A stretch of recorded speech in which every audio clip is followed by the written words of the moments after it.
better, karma yoga or karma sannyas. So Bhagavan says both are good, both will lead us to our supreme goal.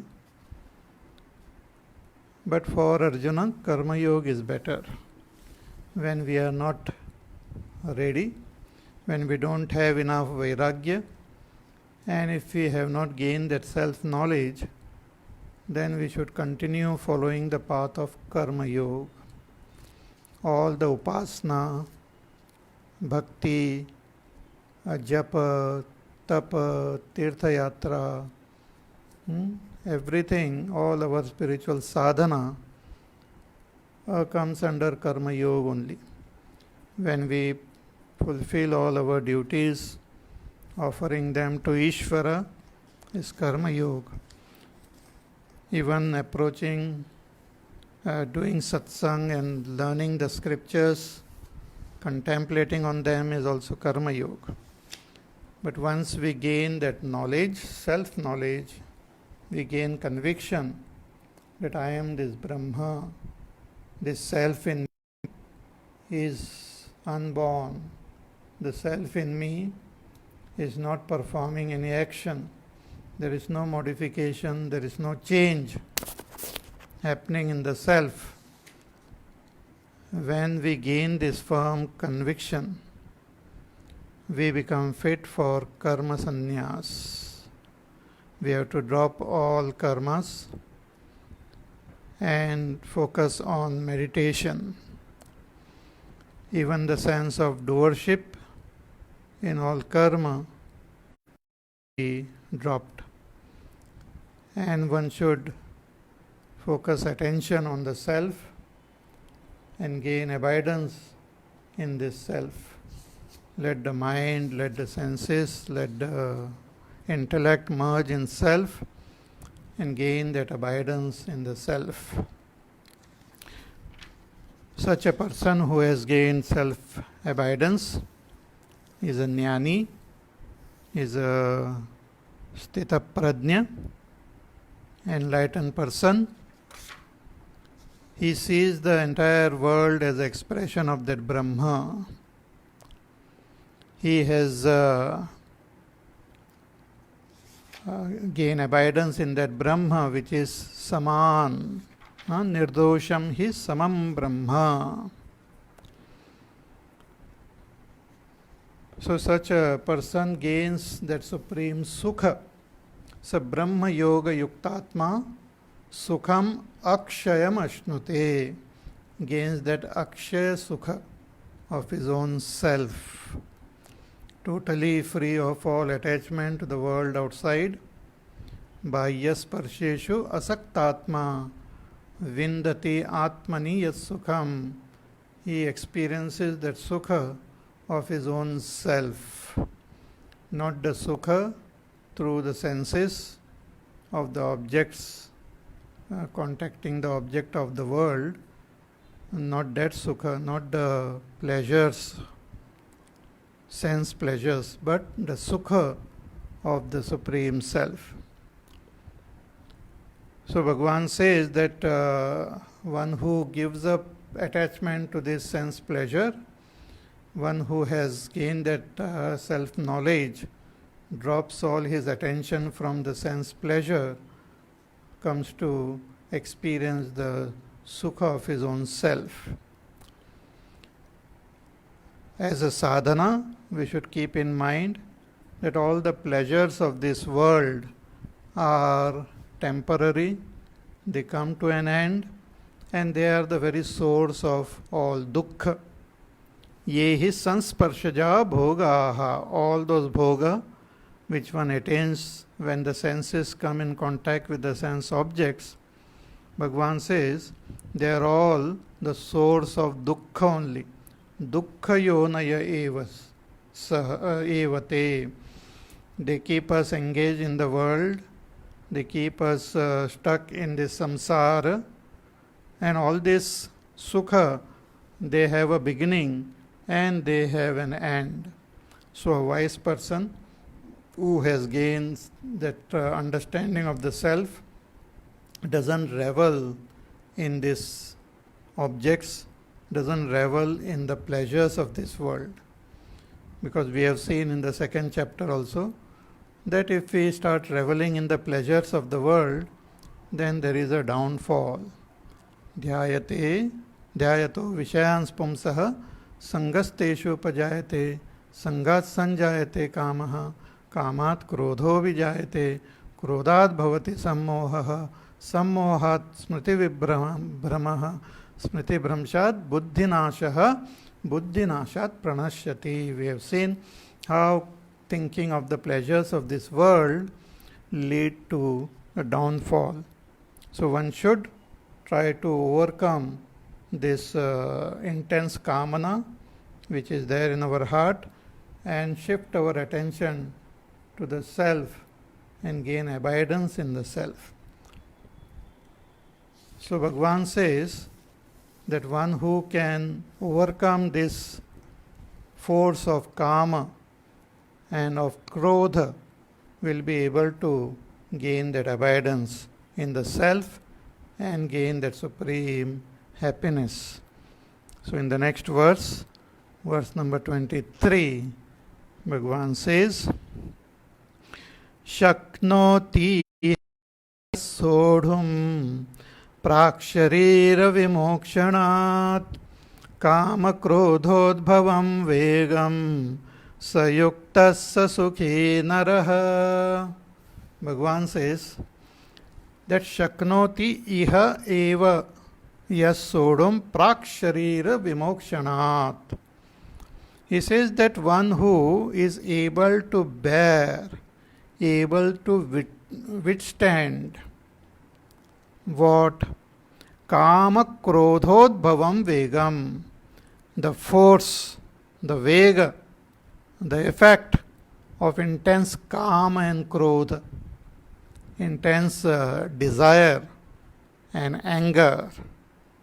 Praksharira vimokshanat, before we drop the body, before we die, if we are able to withstand the force of kama and krodha, then Bhagavan says that person is an integrated person, sa yuktaha and sa sukhi naraha, and is a very happy person. See, we have seen the stages of our spiritual evolution. So after following the path of karma yoga, when the mind becomes pure and we gain the jidnyasa, thirst to know ourselves, we approach a teacher and learn from the teacher, gain that self-knowledge, and after gaining self-knowledge, we have to renounce all actions and renounce the sense of doership in action.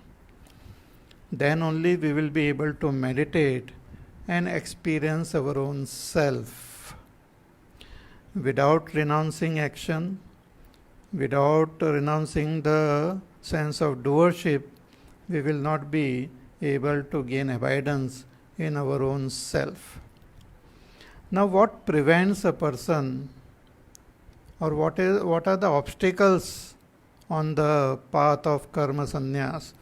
What prevents a person from dropping all actions and dropping the sense of doership? That obstacle is kama and krodha. We have seen in the third chapter also Bhagavan talked about it. Ki kama esha krodha esha rajoguna samudbhavaha mahashano mahapapma viddhenam iha vairinam. That kama and krodha are the vairi, are the enemies.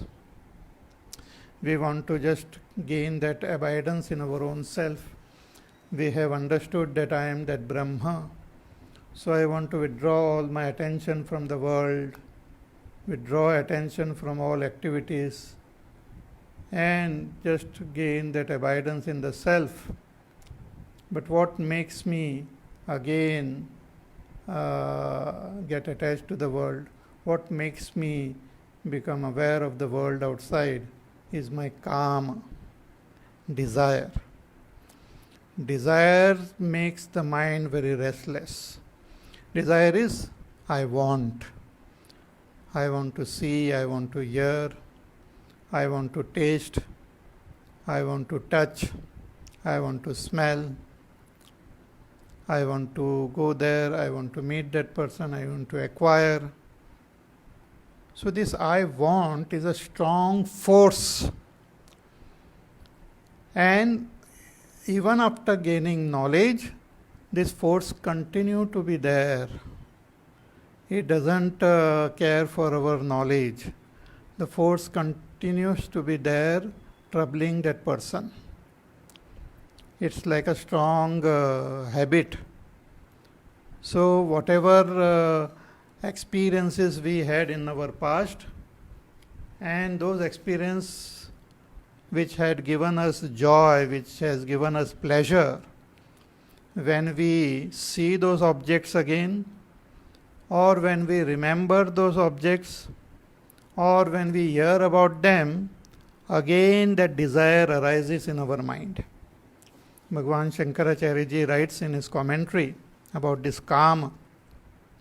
He says, Kama indriya gochara prapte ishte vishaye श्रूयमाणे स्मर्यमाणे वा अनुभूते सुख हेतव या गर्दिहि तृष्णा स कामः. He says that kama is what?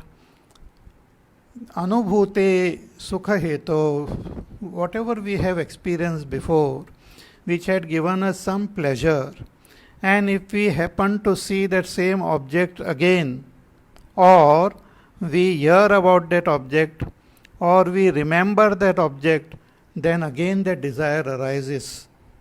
That intense thirst arises to experience it again, to indulge in those objects again.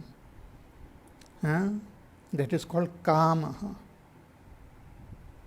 It disturbs a jnani also, one who has gained that knowledge. Not that abidance, but one who has gained knowledge through Shravan and Manan, but has not gained jnana nishtha. Such a jnani also gets disturbed, because this is the habit of our mind, habit of the antakarana, which takes the mind forcefully away from our object of meditation. Even krodha, if some object and some person or some place or some situation had given me sorrow in the past, if I happen to see that person, object again, or when I hear about that person or object or that place, or if I remember that place or remember that person, then I develop that dislike, and it gives rise to that krodha. So Bhagavan says this kama and krodha are vega. They are the force, they are power. See, the whole world, all beings, they are propelled by this kamana only.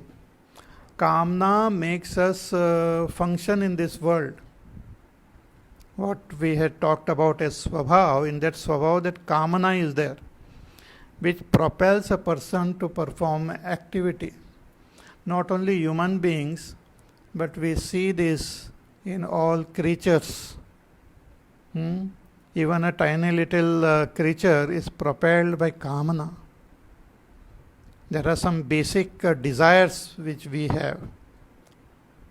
One desire is that I want to protect myself, I want to live eternally, I want to protect myself. So that desire to protect myself, what we call that self-preservation. Then the desire for experiencing the joys of this world, desire to gain knowledge of this world. These kamnas are there within, which forces our system to look outside, to go into this world, to perform actions. So when I am sitting quietly, want to meditate, when the desire comes, I want a cup of coffee, that desire will come and keep on disturbing me, make my whole system go haywire. I'm just giving an example. Similarly, some krodha, if it arises in our heart, it disturbs us. And when that kama and krodha can come, we don't know.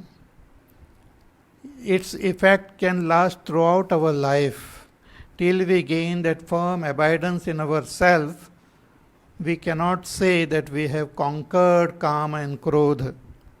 Therefore, Bhagavan here uses the term prak sharira vimokshanat. Till the end of our life, till the body is dropped, one should continuously be alert to overcome the effects of kama and krodha. Maranash sima karanam jivatah avasyam bhavihi kama krodod bhavo vegaha. Yavat maranam tavat na vishrambhaniya ityartah. Shankaracharya writes that as long as we are alive, we should be alert, we should not relax, we should be alert and overcome this kama and krodha. There are stories in our Puranas where great rishis sitting in meditation for years together, trying to gain that abidance in their self, they also get disturbed by kama and krodha, and their whole tapascharya gets totally destroyed. The famous story of Vishwamitra ji is there, who got disturbed by this kama. Even Lord Shiva, he was in the deep meditation, and Kamadev came to disturb him.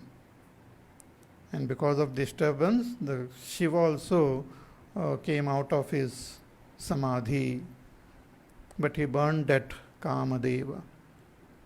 So this kama and krodha are like power, like strength. And once they arise in our mind, then we become helpless. They are like vega, they are like wind, heavy wind blowing. So one should withstand. One should not identify with this kama and krodha. We should not say, oh, it is my kamna, my krodha, I should do something about it. Don't identify with the kama and krodha.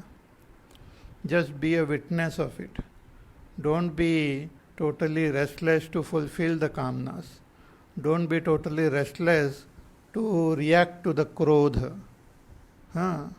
Suppose some other person has got this kamana, we don't feel agitated by that. If some other person has got krodha, we don't feel agitated.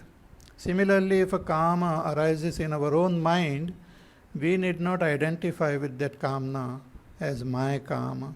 I should do something about it. I should fulfill it. Nor should we react to the krodha. So when we are able to withstand sodhum, means withstand or bear with the vega, the force of kama and krodha, the force which is generated by kama and krodha. Kama krodha udbhavam vegam shaknoti iha eva yas sodhum. So one who is able to withstand the force of kama and krodha here in this life, before we die, we are able to withstand the kama and krodha.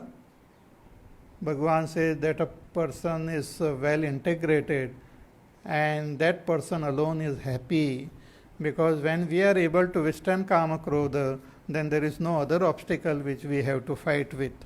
We will be able to abide in our own self without much effort. See, it's like sleep. There are some people who can't go to sleep.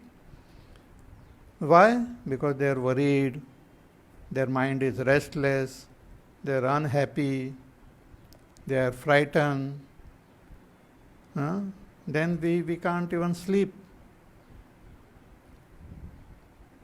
But when we are relaxed, tired, not agitated, not involved with the worldly activities, we can just relax and go to sleep. Similarly, a person who is free from the effect of the force of kama and krodha, will be able to easily withdraw from the world and gain that abidance in his self, gain that joy of his self, experience the supreme peace and happiness of his own self. Bhagavan says that person alone is sukhi. Others are miserable only. So kama krodot bhavam vegam sayuktaha sasukhi naraha. Such a person is yuktaha, well integrated. Means his body, his mind, his senses, his emotions, his understanding, all are well integrated. They are directed towards his supreme goal. A disintegrated person is one whose senses go in one direction, whose mind goes in different direction, whose understanding goes in different direction. So disintegrated person. But one who is integrated, has got one supreme that goal, his emotions, his intellect, everything is focused towards that goal alone. Just like in the 12th chapter, Bhagavan says, Mayyeva mana adhasva, Mayi buddhim niveshaya, Nivashishyasi mayyeva, atha urdhvam na samshayaha. Bhagavan says, you place your mind in me, place your intellect in me, then you will reside in me only. So when we are meditating on Ishvara, our kama, desire, takes us away from that meditation. Our krodha takes us away. We get totally possessed by this kama and krodha. Then we are unable to think. Then we are unable to do anything. Then we are forcefully taken away from our object of meditation. Therefore, a seeker who follows the path of karma yoga anyway should try to overcome this kama and krodha, but after we gain self-knowledge, we have to drop this kama and krodha. We have to withstand the force of this kama and krodha. We have to stay firm on our ground even when that force is trying to shake us. See, when there is a big, the wind is blowing very forcefully, if we hold on to some post which is very steady, then the wind will not take us away. Similarly, even when the force of kama and krodha is there disturbing us, we should hold on to our Ishta Devata, we should hold on to our mantra, we should hold on to that Ishvara with love, with dedication, with faith, with knowledge, and should not get disturbed. When we are able to do that, we will be very happy and we will gain that abidance in that self. That's what Bhagavan now says in the next verse, that one who is able to overcome this kama and krodha will be able to gain firm abidance in his own self. So he says, Yontas sukhontararamah tathantar jyotirevayah sayogi brahma nirvanam brahma bhutodhigacchati. Bhagavan says, Yaha, that seeker who has gained self-knowledge but want to gain abidance in the self, wants to drop all karma, such a seeker who is antasukha, who gains that joy within his own self only. See, there are different types of joys. There is the tamasic sukha, when we are lazy, forgetful, sleepy. We experience a joy which is called tamasic, because the mind becomes dull. So when the mind becomes dull, through intoxication also, through sleepy, feeling sleepy, forgetfulness, there is an experience of some joy, that is tamasic sukha. Then when our senses come in contact with the sense objects, we experience that joy which is rajasic. But when we practice meditation, when we practice japa and tapas and all, when our mind start becoming more and more pure and calm and peaceful, free from desire, we experience sattvic sukha. Our attention goes within. We don't need any object to make us happy. We don't need any particular situation or place or time.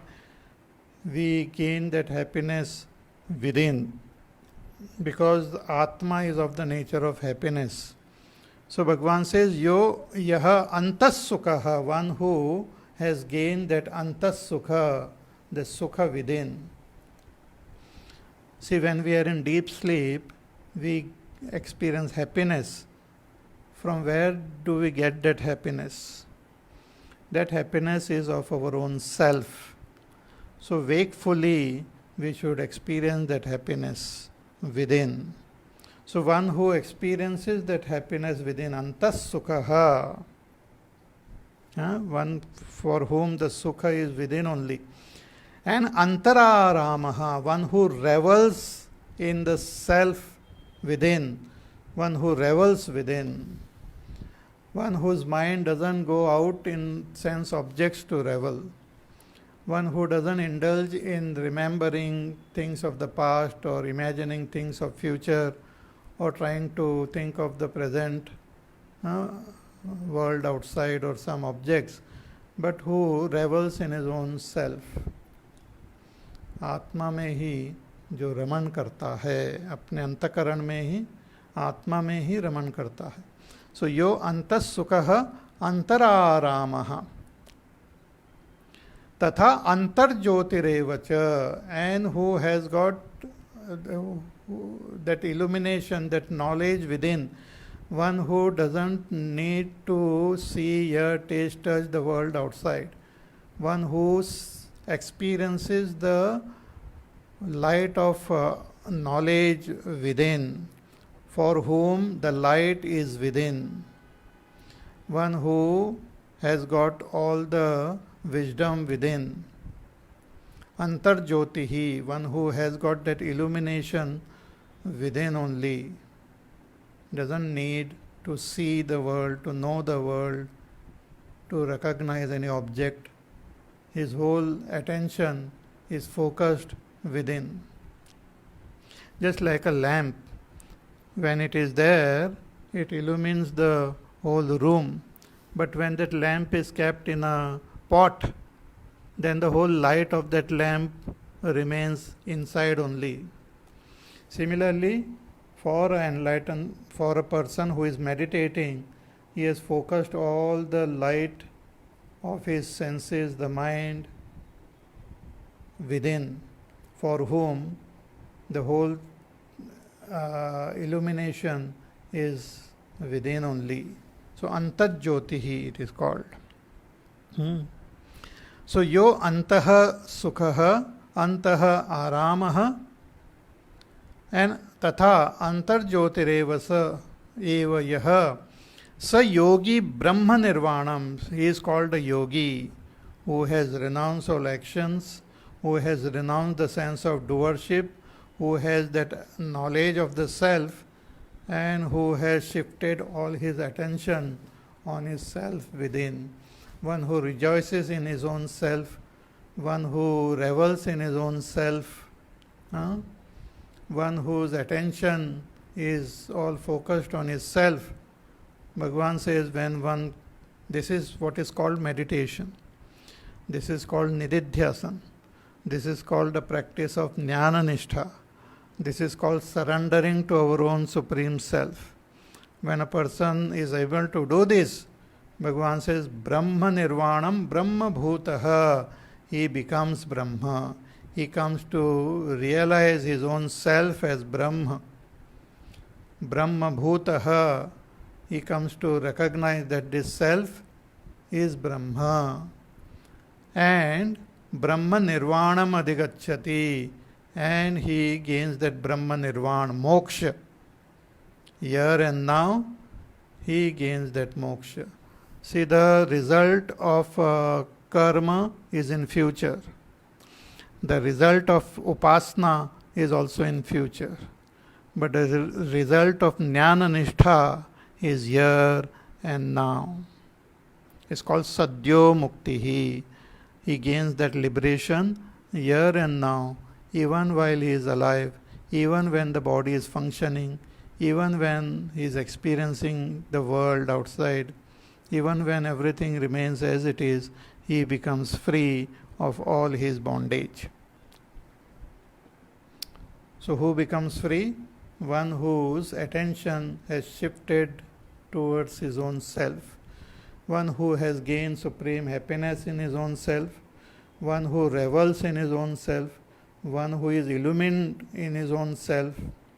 Such a yogi, such a karma sannyasi, such a jnani becomes Brahma, Brahma bhutaha, Brahma nirvanam adhigacchati, gains moksha here and now. So he has gained the supreme goal of his life. So such a yogi is again described in the next verse also. Bhagavan describes the enlightened person. He says, Labhante brahma nirvanam rishayakshena kalmashaha chinnadvaidayatatmanaha sarvabhuta hite rataha. Bhagavan says कि लभन्ते ब्रह्म निर्वाणम ऋषयः, this jnani, this karma sannyasi, one who has gained knowledge through Shravan and Manan, one who has renounced all actions through karma sannyas, such a seeker is called Rishi here. Rishayah, Rishi means Samyak Darshinaha, Sannyasinaha. Who is a Rishi? One who has seen the truth clearly, one who has seen and understood his own self without any doubt, who is fully convinced about the nature of his own self, is called a Rishi, the seeker. Labhante Brahma Nirvanam. He gains that Brahma Nirvan, he gains that moksha. So this karma sannyasi, Rishi, gains moksha when, how?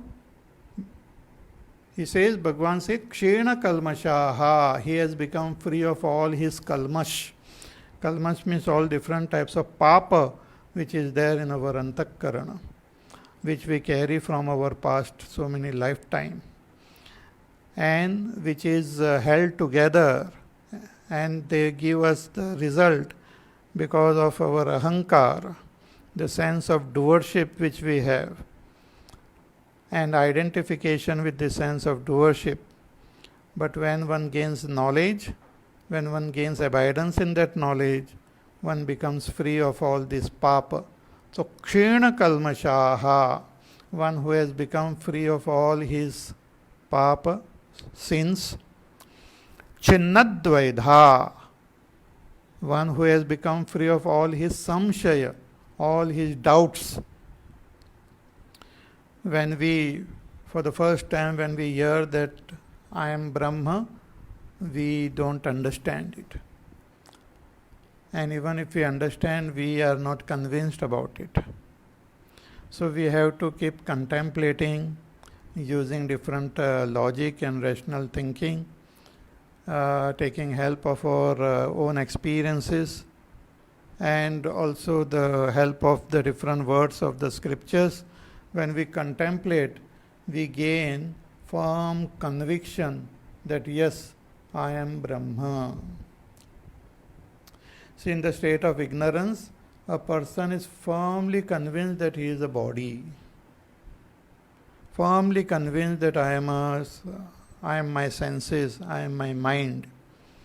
But when we gain that knowledge, we gain that firm conviction that I am that Brahma, birthless, deathless, all pervading, I am the self in all, free from all modification, free from all changes, eternally peaceful, eternally free, pure existence, consciousness, bliss. So there is that firm conviction about my own self.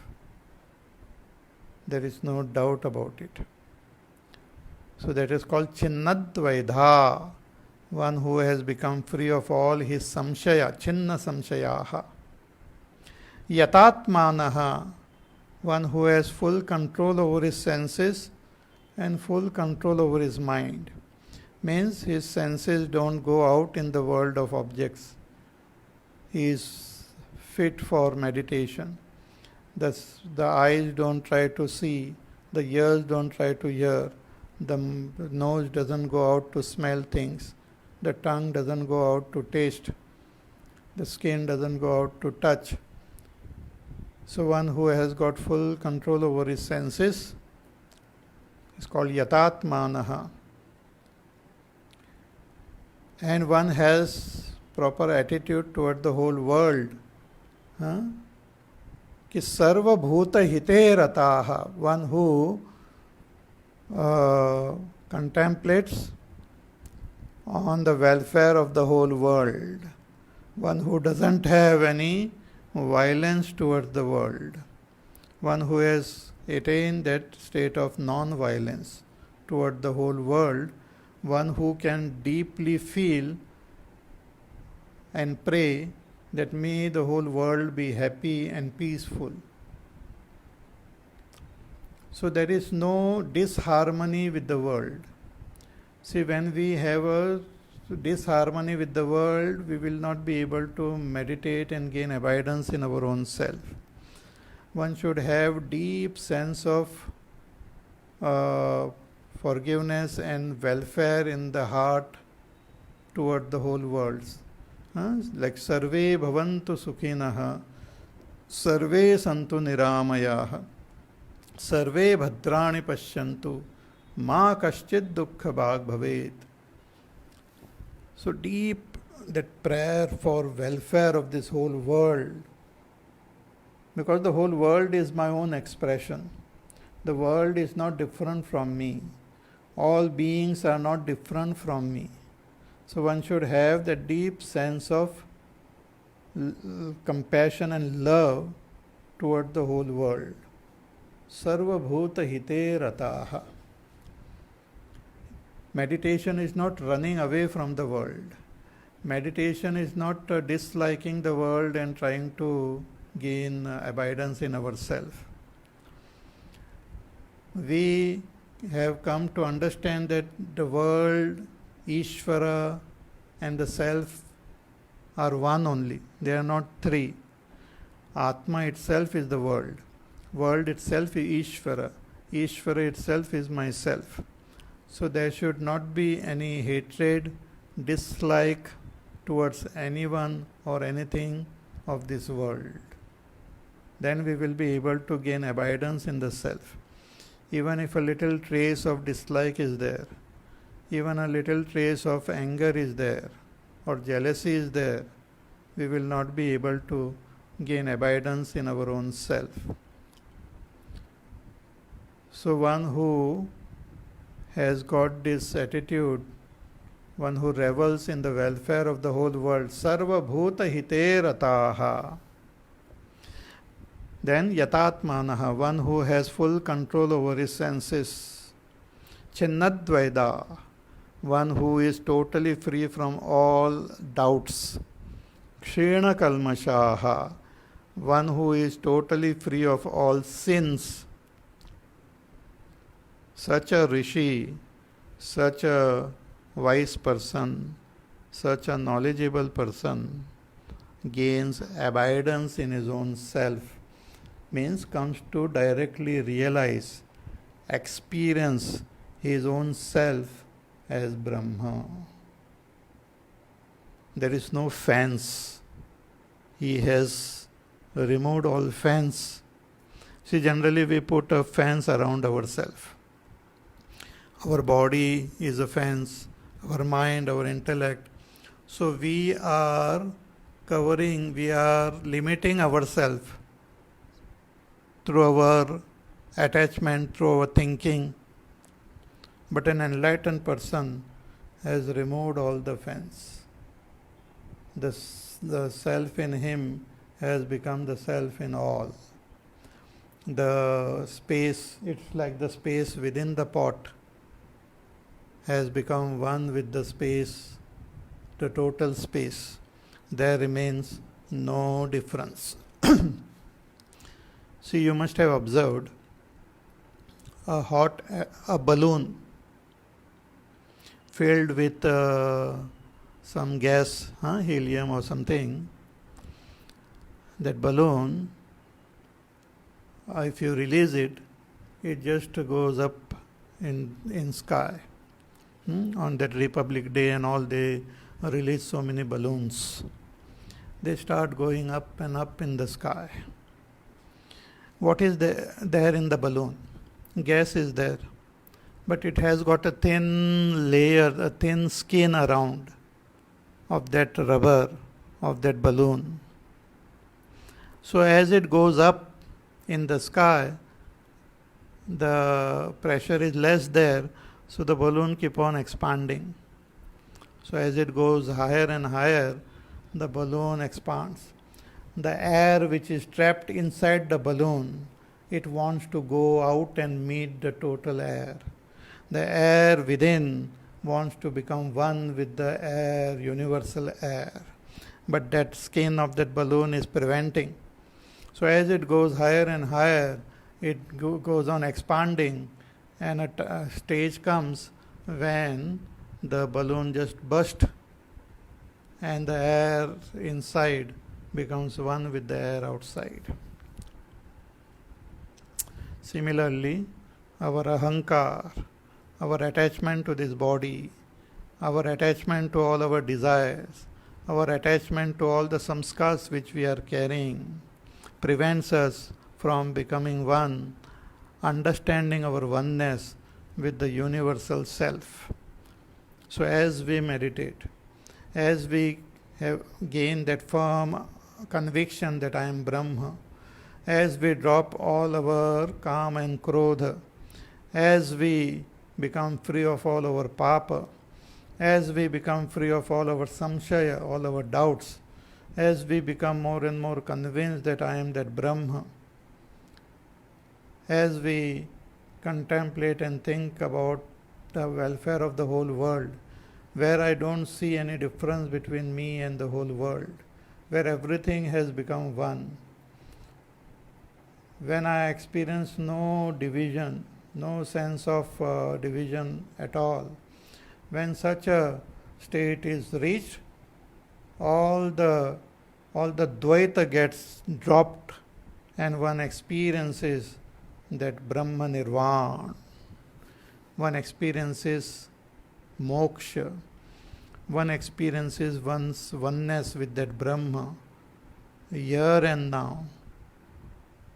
While the body is still there, while experiencing this world, one comes to understand and experience one's oneness with that Brahma. So Bhagavan says, Labhante Brahma Nirvanam. He gains it. That Brahma Nirvana, moksha. When he meditates, all his papa gets eliminated, all his samshaya get eliminated. He has all full control over his senses, and he revels in the welfare of the whole world. So he has reached that Brahma Nirvana. So all of us, when we put forth effort and practice and follow the path shown by Bhagwan, we will also attain this Brahma Nirvana.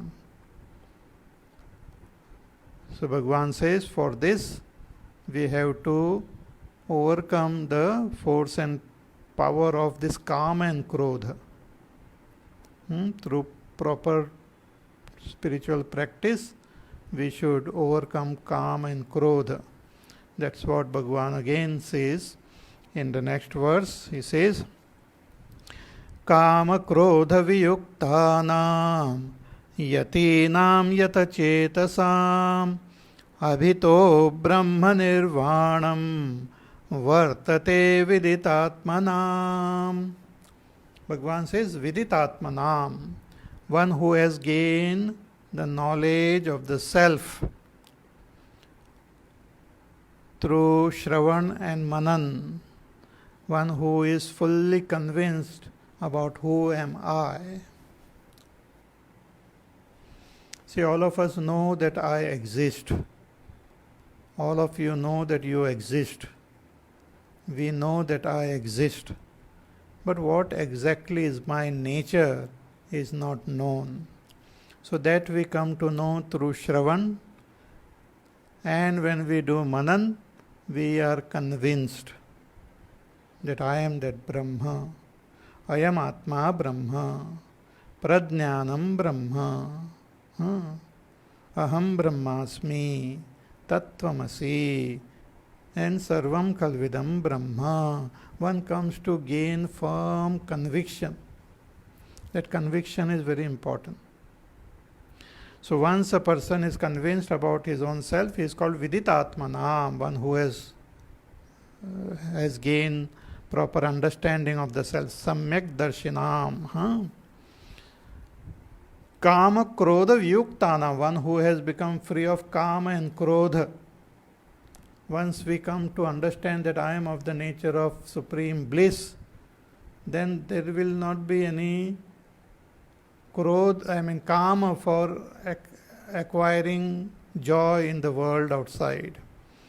One will not have the desire to acquire objects or any status or any loka to gain that happiness, because he has understood that happiness is within me. So one who has become free of Kama and Krodha also. The Kama and Krodha, they go together.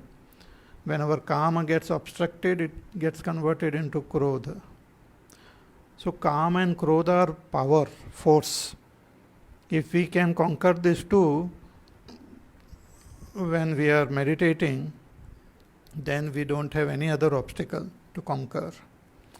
So one who has become free of Kama and Krodha, such a yati, sannyasi, one who has renounced all karma and now meditating, is called yati here, who is putting forth effort.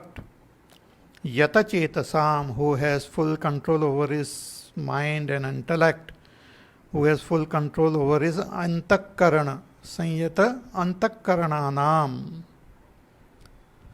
For such a yati, who is, or for those who meditate in this way, who have gained that knowledge, who have conquered Kama and Krodha, who have total control over their antakkarana, Bhagavan says they attain moksha here and now. Abhitaha Brahma Nirvanam Vartate. For them, moksha is present here and hereafter also. Means even when the body is there, they are free, liberated, and even when the body falls off, they are liberated. They gain liberation while they are alive, means when the body is alive, and even when the body falls down. So Kama Krodha Vyuktanam Yatinam Yata Chetasam Abhitaha Brahma Nirvanam Vartate Viditatmana. So this is the final stage. So Karma Yoga, gaining that knowledge, self-knowledge, Karma Sannyas, and then Jnana Nishtha. So this is the Jnana Nishtha which Bhagavan is talking about. So when we gain that Jnana Nishtha, firm abidance in that self-knowledge, one becomes free, one gains moksha, one becomes Brahma. Then there remains no division of any kind in our antakkarana. We come to understand Aham Brahmasmi, Sarvam Khalvidam Brahma, Neha Nanasti Kinchana. There are no divisions. Person experiences himself as the supreme reality. So Kama Krodha Viyuktanam Yatinam Yatachetasam Abhitaha Brahma Nirvanam Vartate Viditatmanam. So the final step to gain moksha is meditation, gaining that firm abidance in jnana, that jnana nishtha. So meditation is the most important and the final step. So that in detail Bhagwan will talk about meditation in the 6th chapter.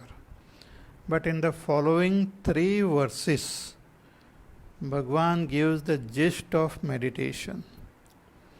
Shankaracharya ji says these 3 verses are like a sutra.